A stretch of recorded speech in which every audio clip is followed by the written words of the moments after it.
Okay, refraction is this posh scientific word for bending of a wave. And the reason that waves bend, light waves, sound waves, or earthquake waves, is that if they slow down, waves can change direction.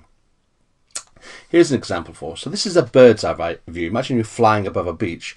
What you actually see is the water waves sort of change direction as they enter towards the beach. And this is because as they approach the beach, they slow down, and that causes the waves to change direction. Okay, and of course, as the waves break down, that is what actually causes the waves from going like up and down to actually break and form the sort of surf waves you normally see, because the water is slowing down. Right, here's an example of refraction. We've got a glass block. Notice that the sides of the glass block are parallel to each other, and we've got a light ray coming in from the left-hand side. Okay, now you notice that when the light ray enters the glass block, it bends. It actually bends towards the normal, if you notice, and then it bends again as it leaves. And if you notice, the entry ray and the exit ray are parallel. That's what those two red lines mean. Those two bits are parallel to each other, and refraction has taken place at those two surfaces. If you get a prism, for example, if you notice these sides are not parallel, then you won't get the parallel effect when the ray goes in and out. If you have a single colour like red, it will do this, or orange, it will do this. If you have white light, it will actually spread into the 7 colours of the rainbow, with red at the top and a violet at the bottom there. But a single colour will bend like that. You can see examples of this if you try this yourself. If you get hold of a broom or a ruler and stick it into water, and you look down along the length of the pole, you'll see that the pole appears to bend. And in fact, the bath or whatever you put it in actually appears shallower than it really is. Okay, so give that a go if you don't believe me.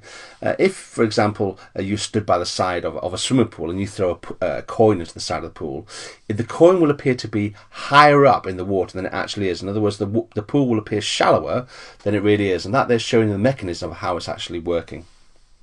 In fact, every year, roughly around 50 people drown in water, thinking it's much more shallower than it really is, and find it's much deeper. Now, this is going to try to explain to you how refraction works. It works because light slows down in an optically denser material. Okay, so glass is harder for it to go through, so it slows down. I'm going to use an analogy or a comparison. I want you to imagine you've got a car coming in there in the bottom left, and it's going along the road. That big rectangle there represents I don't know, something like water. It's going to go into road covered in water or mud, and when it does that, it slows down. Now, you've got the wheels A and B, and of course the wheel that's going to hit the mud first is wheel B.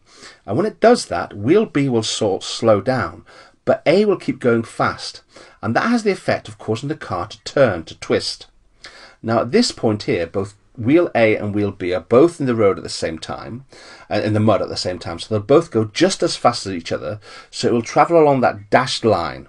Okay, once it's reached this area here, wheel B has now left the mud and it's able to go fast, but wheel A is still stuck in the mud, so it can't move as fast. So this has the effect of causing the car to twist again, to bend again, or refract again. So then it leaves the mud, and you can see that is the path it's taken. So that is a good system for working out as to what happens. Be very careful of this one here. Sometimes students bend it too far. It bends towards the normal, but not beyond the normal. Okay, so in this case, if you look at ray A, I would expect once it refracts for it to bend along the line, say 2 o'clock, rather than what's got there around 4 o'clock. Remember, the normal would be roughly at 3 o'clock, 9 o'clock across there, but it bends towards the normal, and then it bends away from the normal when it gets faster. So when it gets slower, it bends towards the normal. When it gets faster, it bends away from the normal. Okay. An exception to this bending principle when it slows down is if you fire the ray at 90 degrees to the block, so along the normal, what actually happens is that A and B hit the mud at the same time, so they both slow down at the same time, and so it keeps them going in a straight line. And of course, when it leaves the glass block or the mud, A and B both speed up at the same time, so it keeps them going in a straight line. So along the normal, it does not refract. So there we go. That's a quick summary of refraction.